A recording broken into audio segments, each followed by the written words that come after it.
2020 ലോകകപ്പിൽ ഇന്ത്യ സെമിയിൽ സഞ്ജു സാംസൺ തകർത്തടിച്ച മത്സരത്തിൽ 5 വിക്കറ്റിനാണ് ഇന്ത്യ ജയിച്ചത്. സഞ്ജു 50 പന്തിൽ 97 റൺസുമായി പുറത്താകാതെ നിന്നു. മനീഷ് ഐഷ മാത്യു വിവരങ്ങളുമായി ചേരുന്നുണ്ട്. മനീഷ്, മലയാളികളെ സംബന്ധിച്ച് വളരെ സന്തോഷകരമായ ഒരു വാർത്തയാണ്. എന്തൊക്കെയാണ് വിവരങ്ങൾ?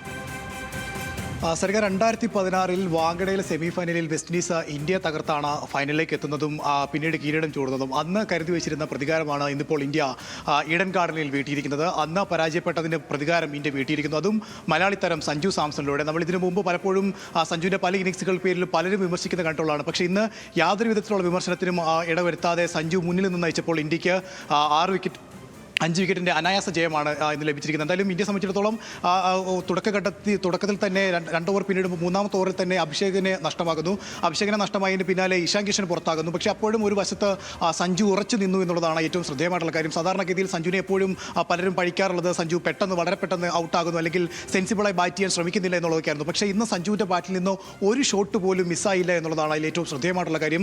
വെസ്റ്റ് ഇൻഡീസ് ബോളർമാരെ വളരെ കരുതലോടെ നേരിട്ട് അടിക്കേണ്ടവരെ മാത്രം അടിച്ചു പറത്തി അല്ലാത്തവരെ ബഹുമാനിച്ചുകൊണ്ടാണ് സഞ്ജുവിൻ്റെ ബാറ്റിംഗ് ഉണ്ടായിരുന്നത്. എന്തായാലും ഇന്ത്യയെ സംബന്ധിച്ചിടത്തോളം ഇന്ത്യ അങ്ങനെ സെമി ഫൈനലിൽ എത്തിയിരിക്കുകയാണ്. 2026 ലോകകപ്പിൽ ഒരു കിരീടം നിലനിർത്തുന്ന രാജ്യമെന്നൊരു പ്രത്യേകത, അതായത് സ്വന്തം രാജ്യത്ത് ലോകകപ്പ് നടക്കുമ്പോൾ കിരീടം നേടുക, അല്ലെങ്കിൽ ഒരു കിരീടം നിലനിർത്തുന്ന രാജ്യം എന്നടക്കമുള്ള റെക്കോർഡുകളാണ് ഇന്ത്യക്ക് മുമ്പിലുള്ളത്. ഒരുപക്ഷേ വെസ്റ്റ് ഇൻഡീസിനെതിരെയുള്ള ഈ മത്സരത്തിൽ ഇന്ത്യ പരാജയപ്പെട്ടിരുന്നെങ്കിൽ പുറത്താകുമായിരുന്നു. പക്ഷേ അങ്ങനെ പുറത്താകാതെ ഇന്ത്യ ഇപ്പോൾ ആ സ്വപ്നത്തോട് കുറച്ചും കൂടി അടുക്കുന്നതാണ് നമ്മൾ കാണുന്നത്. എന്തായാലും സെമി ഫൈനലിൽ ഇംഗ്ലണ്ടായിരിക്കും ഇന്ത്യയുടെ എതിരാളികളായിട്ട് വരിക. ആദ്യം ദക്ഷിണാഫ്രിക്കയ്ക്കെതിരെ ഇന്ത്യ ഒരു ദയനീയ പരാജയമാണ് വഴങ്ങിയത്. അന്ന് പലരും ഇന്ത്യ എഴുതി തള്ളണമെന്നൊക്കെ പറയുകയൊക്കെ ചെയ്തിരുന്നെങ്കിലും പിന്നീട് അവിടേക്ക് സഞ്ജു സാംസണെ തിരിച്ചു കൊണ്ടിരുന്നൊരു സാഹചര്യം നമ്മൾ കാണുന്നു. അവിടുന്ന് സിംബാബ്വെക്കെതിരെ ഏറ്റവും മനോഹരമായ രീതിയിൽ സഞ്ജു ബാറ്റ് ചെയ്യുന്നു. പിന്നീട് വീണ്ടും സഞ്ജുവിനെ ടീമിൽ ഉൾപ്പെടുത്തുന്നു. ഇന്ന് മത്സരത്തിലുടനീളം സഞ്ജു പുറത്തെടുത്തത് മികച്ച പ്രകടനമാണ്. അത് വിക്കറ്റിന് പിന്നിലാണെങ്കിലും സഞ്ജു ഏറ്റവും മികച്ച പ്രകടനമാണ് കാഴ്ചവെച്ചത്. ഇനിയും വെസ്റ്റ് ഇൻഡീസിൻ്റെ ബാറ്റിംഗിലേക്ക് വരികയാണെങ്കിൽ ആദ്യം ടോസ് നേടി ഇന്ത്യ ബാറ്റിംഗ് തിരഞ്ഞെടുക്കുന്നതിന് പകരം വെസ്റ്റ് ഇൻഡീസിനെ ബോളിങ്ങിന് അയക്കുകയാണ് ചെയ്തത്. അങ്ങനെ ബോളിങ്ങിന് അയച്ച് ആദ്യം മുതൽ തന്നെ വലിയ രീതിയിലുള്ള സ്കോറിലേക്ക് അവരെ കടക്കാൻ സമ്മതിക്കാതെ ഇന്ത്യൻ ബോളർമാർ വരിഞ്ഞു മുറുക്കി എന്നുള്ളതാണ് യാഥാർത്ഥ്യം. ചില സമയങ്ങളിലൊക്കെ നമ്മുടെ ഫീൽഡിങ് ഒരല്പം മോശമാകുന്നതൊക്കെ കണ്ടു. അഭിഷേക് 2 ക്യാച്ചുകൾ കളയുന്നതൊക്കെ നമ്മൾ കണ്ടു. പക്ഷേ അപ്പോഴും 200 പറയുന്നൊരു സ്കോറിന് താഴേക്ക് ഇന്ത്യക്ക് വെസ്റ്റ് ഇൻഡീസിനെ ഒതുക്കാൻ സാധിച്ചു എന്നുള്ളതാണ്. അവരുടെ അപകടകരമായിട്ടുള്ള പല ബാറ്റർമാരെയും അധികം നേരം ക്രീസിൽ നിർത്താതെ തന്നെ ഇന്ത്യക്ക് പുറത്താക്കാൻ സാധിച്ചു. ജസ്പ്രീത് ബൂംറയാണ് 2 വിക്കറ്റുമായി ഏറ്റവും കൂടുതൽ വിക്കറ്റ് എടുത്തത്. നമ്മൾ കണക്കുകൾ നോക്കുകയാണെങ്കിൽ വെറും 4 വിക്കറ്റുകൾ മാത്രമേ പോയിട്ടുള്ളെങ്കിൽ പോലും കൃത്യമായി നിയന്ത്രിക്കാൻ, അല്ലെങ്കിൽ വെസ്റ്റ് ഇൻഡീസിൻ്റെ ഒരു വെടിക്കെട്ട് നിരയെ വലിയൊരു സ്കോറിലേക്ക് കടക്കാതെ നിയന്ത്രിക്കാൻ ഇന്ത്യൻ ബോളർമാർക്ക് കഴിഞ്ഞു എന്നുള്ളതാണ്. അതും ചില മിസ്ഫീഡുകൾ ഉണ്ടായിട്ട് പോലും ഇന്ത്യക്ക് അങ്ങനെ അവരെ നിയന്ത്രിക്കാൻ കഴിഞ്ഞു. അതിനുശേഷം ഇന്ത്യ ബാറ്റിംഗിലേക്ക് വരുമ്പോൾ 196 എന്ന് പറയുന്നത് ഈഡൻ ഗാർഡനെ സംബന്ധിച്ചിടത്തോളം ഒരു വലിയ ടോട്ടൽ തന്നെയാണ്. പക്ഷേ അപ്പോഴും അതിനെ പക്വതയോടുകൂടി ഇന്ത്യൻ ടീം നേരിട്ടു എന്നുള്ളതാണ്. ആദ്യ ഓവറിൽ തന്നെ സഞ്ജു സാംസണും അഭിഷേക് ശർമ്മ ഇറങ്ങുമ്പോൾ ഒരു ഓഫ് ബ്രേക്കർ ബോളറെ കൊണ്ടുവന്ന വെസ്റ്റ് ഇൻഡീസ് അഭിഷേകിനെ പുറത്താക്കുക എന്നുള്ള തന്ത്രമാണ് ആദ്യം പരീക്ഷിച്ചത്. അത് 3ാമത്തെ ഓവറിൽ അവർ വിജയം കാണുകയും ചെയ്തു.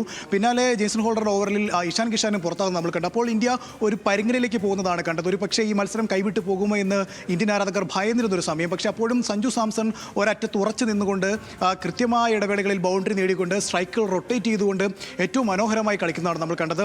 നേരത്തെ പലപ്പോഴും സഞ്ജുവിനെ സുനിൽ ഗവാസ്കർ അടക്കമുള്ളവർ വിമർശിച്ചിരുന്നത് അദ്ദേഹം സിംഗിളുകൾ എടുക്കാൻ തയ്യാറാകുന്നില്ല, അല്ലെങ്കിൽ പലപ്പോഴും ക്രീസിലേക്ക് ഒരുപാട് ഇറങ്ങി ബാറ്റ് ചെയ്യുന്നു എന്നുള്ള കാര്യങ്ങളൊക്കെയായിരുന്നു പറഞ്ഞത്. പക്ഷേ അതൊക്കെ ആ വിമർശനങ്ങളെയൊക്കെ സഞ്ജു ഉൾക്കൊള്ളുകയും അതൊക്കെ തിരുത്തുകയും ചെയ്യുന്നതാണ് നമ്മൾ ഈ ഇന്നിങ്സിൽ ഉടനീളം കണ്ടത്.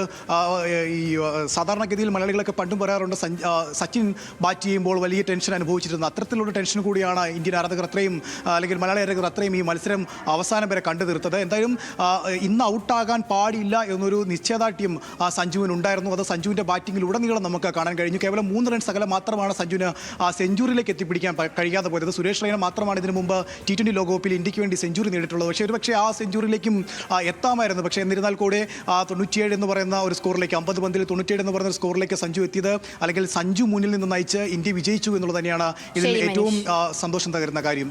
സരിക, അങ്ങനെ മലയാളികളുടെ പ്രിയതാരം സഞ്ജു സാംസന്റെ കരുത്തിൽ ഇന്ത്യ 2020 സെമിയിലേക്ക്. മനീഷ് ഐഷ മാത്യു ആണ് വിവരങ്ങൾ നൽകിയത്. ഇനി തിരികെ അതിവേഗ വാർത്തകളിലേക്ക്.